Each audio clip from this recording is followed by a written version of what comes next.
오늘 우리에게 주시는 하나님의 말씀은 신약성경 갈라디아서 5장 16절부터 26절까지의 말씀입니다.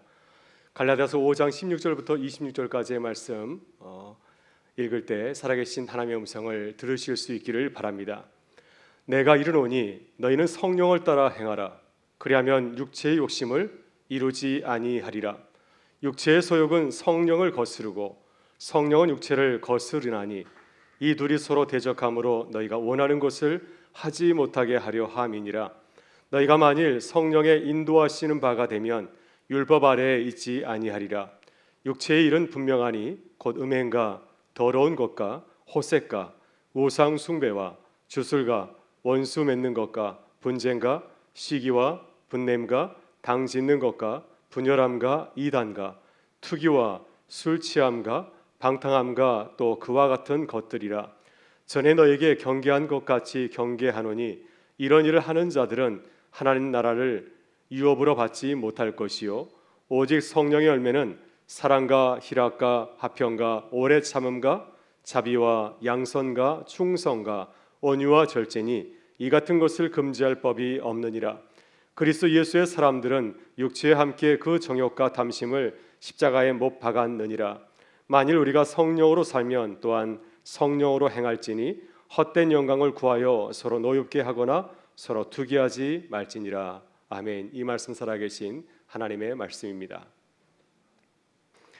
시오노 나나미가 쓴 로마인 이야기를 보면은 율리우스 카이사르 이야기가 두 권이나 됩니다. 그만큼 율리우스 카이사르는 로마 제국의 기틀을 마련한 아주 위대한 지도자라는 것을 알 수 있죠. 시오노 나나미에 따르면 카이사르는 정치가로서 대중 앞에서 연설을 아주 잘하였습니다. 명연설을 한 정치가로 알려져 있습니다.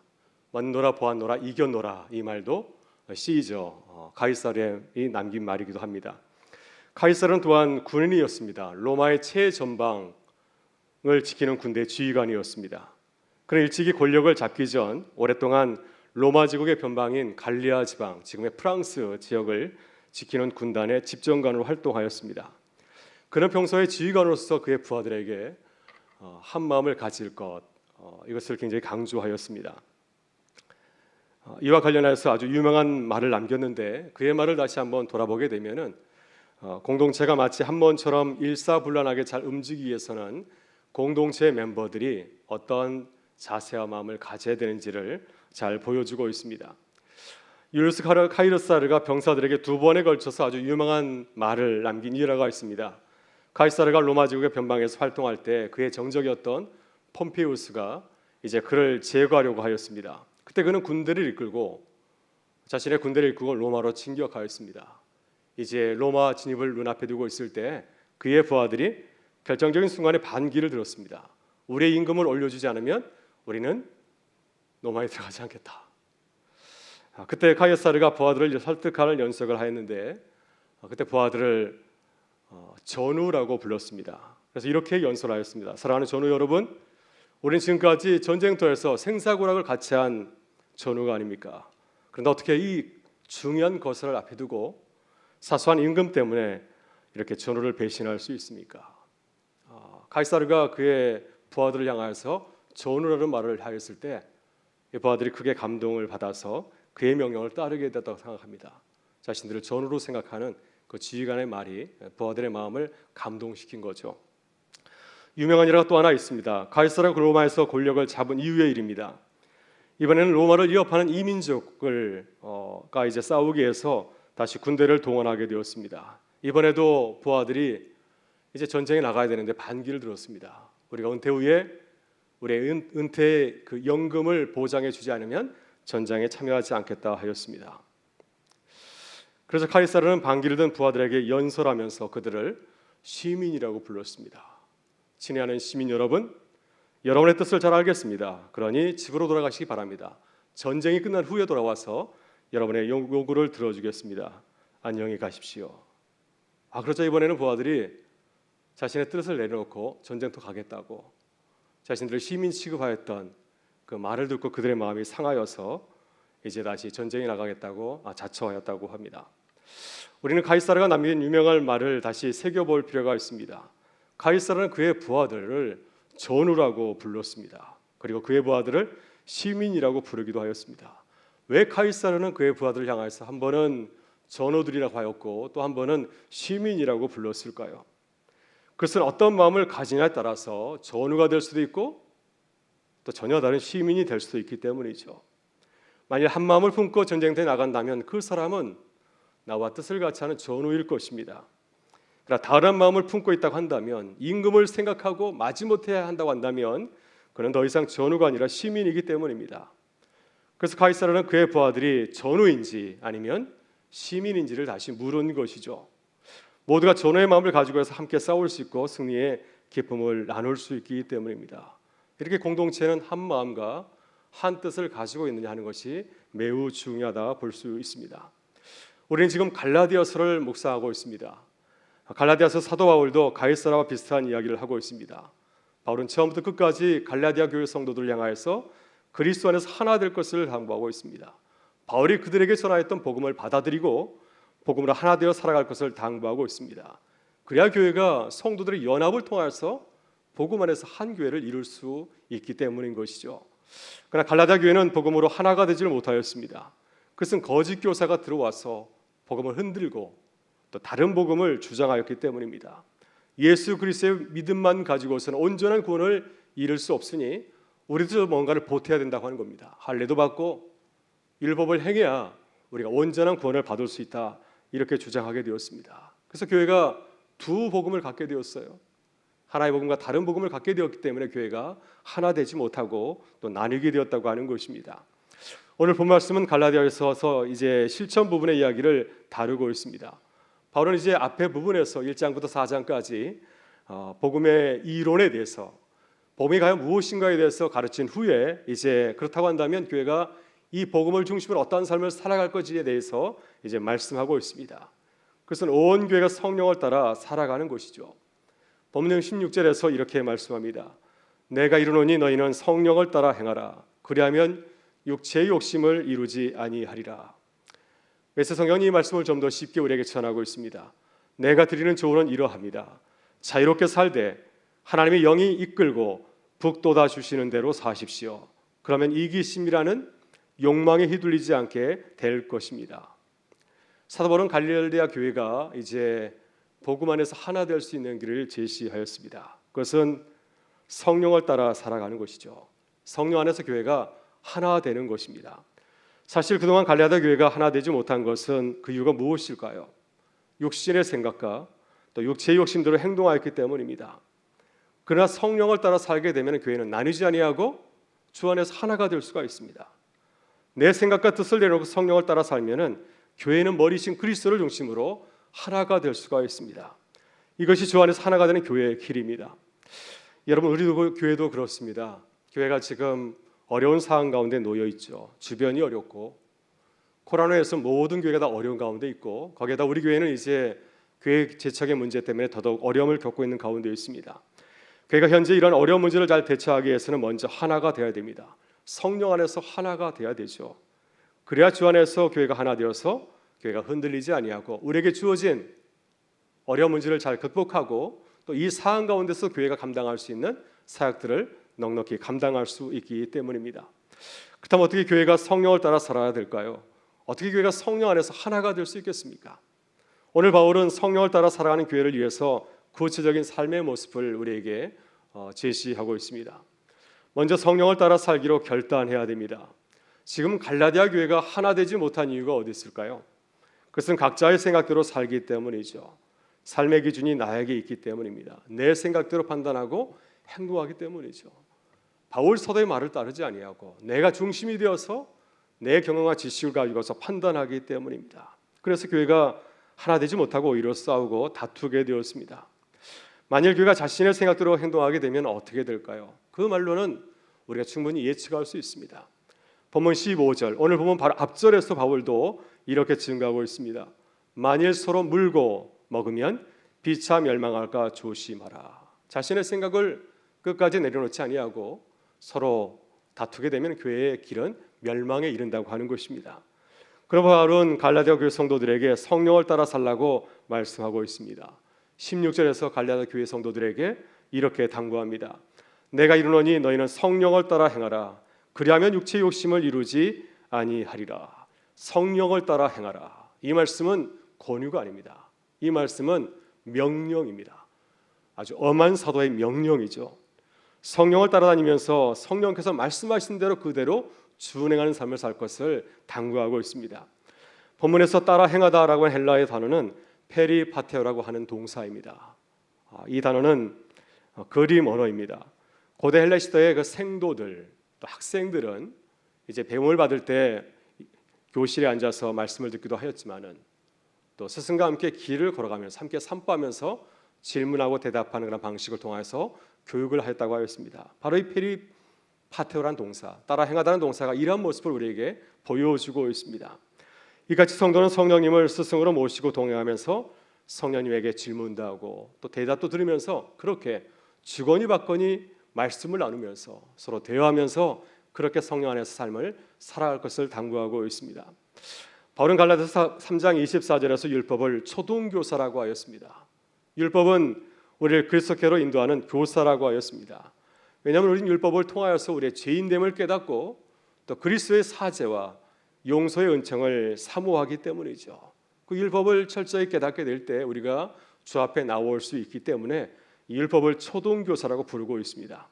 그러나 그리스도를 믿은 이후에 다른 교사가 필요합니다. 이제는 율법이 아니라 성령이 필요합니다. 성령께서 우리를 도우셔서 그리스도 안에서 참 자유를 누리게 하기 때문이죠. 만약 우리가 계속해서 율법에 머무른다면 율법은 우리에게 우리의 죄를 고발하고 우리를 자유하지 못하게 합니다. 왜냐하면 율법은 우리의 죄를 가지고서 우리를 판단하고 또 우리를 정죄하기 때문입니다. 그러나 성령은 다릅니다. 성령은 우리를 죄로부터 자유하게 하고 하나님의 자녀로서 죄를 이기고 승리할수록 삶을 우리를 도와줍니다. 그래서 바울은 이렇게 말하고 있습니다. 너희가 성령을 따라 살면 육체의 소욕을 이루지 아니하리라. 따라서 성령을 따라 살기로 작정하게 될 때 우린 주 안에서 참 자유를 누리게 되고 또 교회는 주 안에서 하나가 될 수 있습니다. 11절 이하에서 바울은 성령을 따라 살아가는 교회와 성도의 삶을 이렇게 소개하고 있습니다. 11절과 18절의 말씀입니다. 육체의 소욕은 성령을 거스르고 성령은 육체를 거스르나니 이 둘이 서로 대적함으로 너희가 원하는 것을 하지 못하게 하려 함이니라. 너희가 만일 성령의 인도하시는 바가 되면 율법 아래 있지 아니하리라.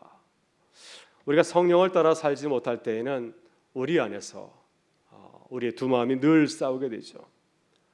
육신의 생각이 자신의 뜻대로 하려고 하기 때문입니다. 교회도 그렇습니다. 각자 자신의 생각대로 또 자신의 판단대로 행동하기 때문에 이렇게 성령을 따라 살지 못할 때에는 늘 어디 가나 싸움이 있기 마련입니다. 내 안에도 싸움이 있고 또 가정에도 싸움이 있고 교회도 싸움이 있고 나라도 마찬가지입니다. 성령을 따라 살지 못할 때 온전한 하나됨을 이룰 수가 없습니다. 그러나 성령을 따라 살게 되면은 성령이 우리를 도와서 육신을 따르게 하지 않습니다. 육신의 노예가 되지 아니하고 성령의 종으로 기쁘게 살게 합니다. 여러분 교회도 그렇습니다. 성령을 따라 살게 되면은 교회는 성령을 따라서 한 길을 걷게 되고 또 온전한 연합을 이룰 수가 있고 기쁨을 누리고 나눌 수 있습니다. 사도행전을 보면 초대교회는 참 놀라운 역사를 이루었습니다. 초대교회가 하나 되어서 놀라운 주의 역사, 구원의 역사를 이룰 수 있었던 것은 성령 안에서 하나 되었기 때문이었습니다. 성령의 권위를 인정하고 또 성령의 말씀을 준행하였기 때문입니다. 사도행전 12장을 보면 베드로가 고넬료 사건을 보고하는 이야기가 나옵니다. 예루살렘 교회의 유대인 사도들 그리고 또 형제들, 일꾼들은 이방인 고넬료에게 가서 세례를 베푼 이 베드로의 그 사건을 알게 되었을 때 그를 심하게 꾸짖었습니다. 그를 비난하였습니다. 어떻게 유대인이 이방인 한 식탁에서 식사를 나누며 어떻게 이방인에게 세례를 베풀 수 있는가 하면서 베드로를 비난하였습니다. 그러나 성령께서 베드로와 고넬료에게 행하신 일을 보고하게 되었을 때 교회는 어떻게 하였습니까? 순종하였습니다. 하나님의 뜻이 그렇구나. 하나님께서는 이방인도 기뻐하시고 또 그들에게 세례를 베푸시기를 원하시는구나 하는 사실을 성령 안에서 받아들이게 되어서 교회가 잠잠하였고 또 이방인을 위한 사역을 새롭게 시작할 수 있었습니다. 여러분 우리가 교회의 어려움을 바라보면서 기도할 때 이렇게 기도하실 수 있기를 바랍니다. 하나님 성령을 따라 살게 하여 주옵소서. 우리의 생각과 주장을 내려놓고 성령님을 의지하게 하여 주옵소서. 교회가 성령 안에서 하나 되어서 주님의 뜻을 따르고 살게 하여 주옵소서. 여러분 우리가 어려울수록 어려울수록 더 성령님을 의지할 수 있기를 바랍니다. 성령을 따라 살기 위해서 더욱더 힘써 기도하실 수 있기를 바랍니다. 그래서 성령 안에서 하나가 되는 교회와 성도가 될 수 있기를 주의 이름으로 축원합니다. 다음으로 성령을 따라 살려면 육체의 소욕을 버리고 죽여야 됩니다. 우리가 성령을 따라 살려면은 먼저 해야 할 일이 하나 있습니다. 그것은 무엇일까요? 육체의 소욕, 육체가 바라는 것, 우리 인간적인 마음, 이기심이 바라는 것을 우리는 죽여야 됩니다. 육체의 소욕을 멀리하고 십자가에 못 박아야 됩니다. 24절에서 바울 사도는 이렇게 요청하고 있습니다. 그리스도 예수의 사람들은 육체와 함께 그 정욕과 탐심을 십자가에 못 박았느니라. 바울은 왜 우리가 육체의 소욕을 버리고 죽여야 하는지를 말하고 있습니다. 그래서 바울은 구체적으로 육체의 소욕이 무엇인가, 왜 우리가 육체의 소욕을 십자가에 못 박아 죽여야 되는지, 왜 그 육체의 소욕을 우리가 철저하게 버려야 되는지 그 이유를 구체적 육체의 소욕을 통해서 보여주고 있습니다. 육체가 하는 일을 가만히 보게 되면 어떤 일을 하고 있습니다. 아름다운 일을 하는 것이 아니라 더럽고 악하고 추한 결과를 가져오는 일을 하고 있음을 우리는 깨달을 수 있습니다. 이것은 성령을 거스르고 공동체를 싸우고 분열하게 만든 일을 하고 있음을 보게 됩니다. 19절 이하에서 사도 바울이 육체의 소유의 결과를 이렇게 소개합니다. 19절부터 21절의 말씀입니다. 육체의 일은 분명하니 곧 음행과 더러운 것과 호색과 우상 숭배와 주술과 원수 맺는 것과 분쟁과 시기와 분냄과 당 짓는 것과 분열함과 이단과 투기와 술 취함과 방탕함과 또 그와 같은 것들이라. 전에 너에게 경계한 것 같이 경계하노니 이런 일을 하는 자들은 하나님 나라를 유업으로 받지 못할 것이요. 여러분, 사도 바울이 이렇게 많은 육체의 소욕을 일일이 나열하는 이유가 무엇일까요? 우리가 육체의 소욕을 버리고 십자가에서 죽이지 아니하면 이처럼 무서운 육체의 열매를 거두게 된다고 하는 것입니다. 처음에는 아무것도 안 것처럼 보이지만은 그것을 내버려두게 되면 우리의 삶을 망치게 되고 또 공동체를 마치게 된다고 하는 것입니다. 그래서 우리는 우리의 마음을 늘 들여다보고 육체의 소욕을 멀리하고 십자가에 못 박아 죽여야 됩니다. 공동체도 마찬가지입니다. 우리의 가정, 우리의 일터, 우리의 교회를 바라보면서 들여다보고 혹시라도 육체의 소욕이 남아있는가 하는 것이 있으면 철저히 기도하고 그것을 다 버려야 됩니다. 십자가에 못 박아 죽일 때 우리가 자유할 수 있기 때문이죠. 사도행전 5장을 보게 되면 초대교회에서 일어났던 무서운 사건을 소개하고 있습니다. 바로 아나니아와 삽비라 부부가 죽은 사건이죠. 아나니아와 삽비라 부부는 어떤 부부였을까요? 어떤 신앙생활을 하였습니까?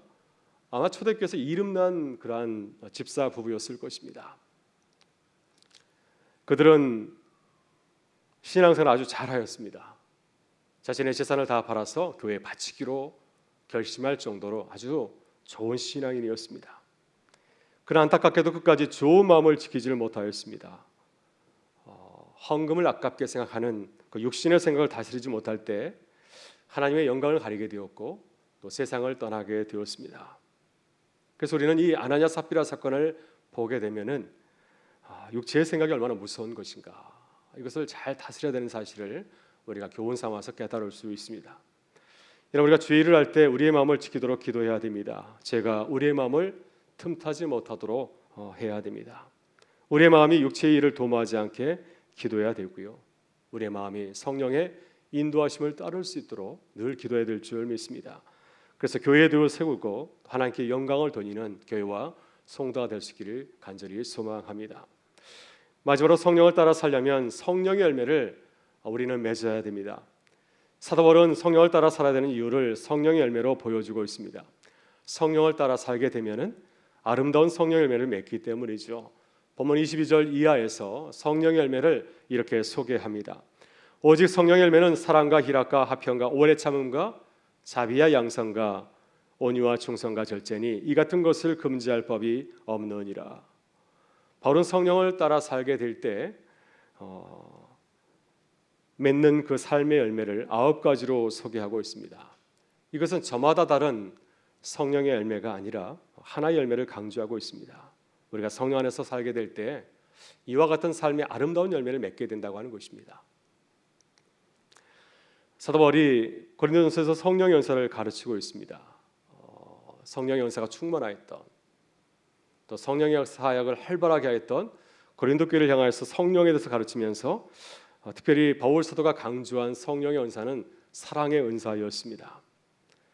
고린도교 성도들에게 눈에 보이는 그 성령의 은사보다도 또 눈에 보이지 않는 사랑의 은사를 사모할 것을 강조하였습니다. 왜냐하면 사랑의 은사는 교회의 덕을 세우는 은사이기 때문이죠. 사랑은 교회를 무너지지 않게 하고 또 교회를 더욱더 든든하게 세우기 때문에, 그래서 고린도교 성도들 향하여서 무엇보다도 사랑의 은사를 사모하는 교회가 될 것을 당부하였습니다. 바로 고린도전서 8장에서 사랑의 은사가 어떻게 교회를 세우는지를 잘 보여주고 있습니다. 고린도 교회는 특별히 한 가지 문제로 인해서 큰 시험에 들었는데, 바로 그것은 이방 신전에 바친 제물을 먹는 문제였습니다. 소위 믿음이 강한 자들, 먼저 복음을 받아들이고 신자가 된 자들이 어떻게 하였습니까? 이방인 신전에 바친 음식을 아무렇지 않게 먹었습니다. 그들은 먼저 믿었기 때문에 놀라운 지식을 갖고 있었습니다. 하나님께서 이 모든 것을 다스리시고 또 우상은 아무것도 아니라는 사실을 잘 알고 있었습니다. 그래서 이방 신전에 바쳐진 음식도 마음껏 먹었던 것이죠. 그러나 소위 믿음이 약한 자들은 그렇게 생각하지 않았습니다. 믿음이 강한 자들이 더러운 우상 제물을 먹고 마시는 것을 보면서 교회에 실망하였고 큰 시험에 들었습니다. 그래서 바울은 지식을 잘 아는 자들, 믿음이 강한 자들 향하여서 어떻게 말하였습니까? 그들의 행동을 중단할 것을 당부하였습니다. 믿음이 약한 자들을 이해하고 그들을 배려할 것을, 그들을 배려해서 신앙생활할 것을 당부하였습니다. 그리고 바울은 이렇게까지 말하였습니다. 만일 누가 실족한다면, 만일 누가 나의 행동 때문에 실족한다면 나는 영원히 고기를 먹지 않겠다. 약한 자를 위해서 나의 삶의 태도까지 바꾸겠다. 이것이 교회를 세우고 살리는 사랑의 은사라고 또 자신의 삶을 통해서 증거하였습니다. 이것이 우리가 사랑의 은사를 삼아야 되는 중요한 이유입니다. 사도 바울처럼 사랑의 은사를 가져야 교회가 어려울 때 서로를 존중하고 약한 자를 배려하면서 교회를 아름답게 세워갈 수 있기 때문입니다. 인도의 초대 수상 간디의 이야기입니다. 간디는 예수님을 믿었지만 끝까지 그리스도인이 되는 것은 거절하였습니다. 한 가지 에피소드가 있습니다. 영국 유학 시절에 그의 친구였던 선교사 앤드류스의 전도를 받고 교회에 나가게 되었습니다. 그런데 유색인이라는 이유로 교회에 들어갈 수가 없었습니다. 그 이후부터 간디는 더 이상 교회에 나가지 않았다고 합니다. 하나님은 괜찮지만 교회는 거부하였다고 하는 것이죠. 사랑의 마음이 없을 때 어떤 결과를 초래하는지를 이 작은 이야기가 우리에게 잘 보여주고 있습니다. 여러분, 우리는 교회 안에서 성령을 따라 살아야 됩니다. 그리고 성령의 열매를 맺어야 됩니다. 무엇보다 사랑의 열매를 맺어야 됩니다. 사도 바울과 같이 사랑의 눈으로 공동체를 바라봐야 됩니다. 믿음이 약한 사람을 존중하고 배려해야 되고요. 또 사랑으로 교회를 세우는 일에 힘써야 됩니다. 그래서 주님의 교회를 세워가는 교회와 성도가 될 수 있기를 간절히 바랍니다. 오늘 우리가 함께 기도할 때 성령을 따라 행하는 교회를 위해서 기도할 수 있기를 바랍니다. 육체의 소욕을 버리고 또 성령의 열매를 맺는 교회를 위해서 힘써 기도하실 수 있기를 바랍니다. 그래서 온 교회가 사랑으로 서로를 바라보고 격려하고 축복하는 교회가 될 수 있도록 힘써 기도하는 오늘 기도의 시간이 될 수 있기를 주의 이름으로 축원합니다. 함께 기도하시겠습니다. 참 좋으신 우리 아버지 하나님, 교회를 위한 정교인 수요 기도로 모이게 하신 주님 은혜에 감사드립니다. 주님, 우리의 마음을 모아서 기도할 때 우리의 마음이 변하여 성령을 따라 살기로 다짐하고 결단하는 시간이 되게 하여 주옵소서. 우리는 연약하고 부족하지만 주의 성령께서 우리를 인도하실 때 우리를 통하여 교회를 새롭게 하고 또 성령의 능력으로 모든 어려움을 극복하는 교회로 아름답게 세우실 줄 믿습니다. 주님, 우리의 마음을 새롭게 하사 성령의 인도하심을 기뻐하며 순종하게 하시고 항상 말씀과 기도로 주님의 뜻을 분별하고 따르게 하셔서 성령을 맺는 교회로 새롭게 거듭나게 하여 주옵소서.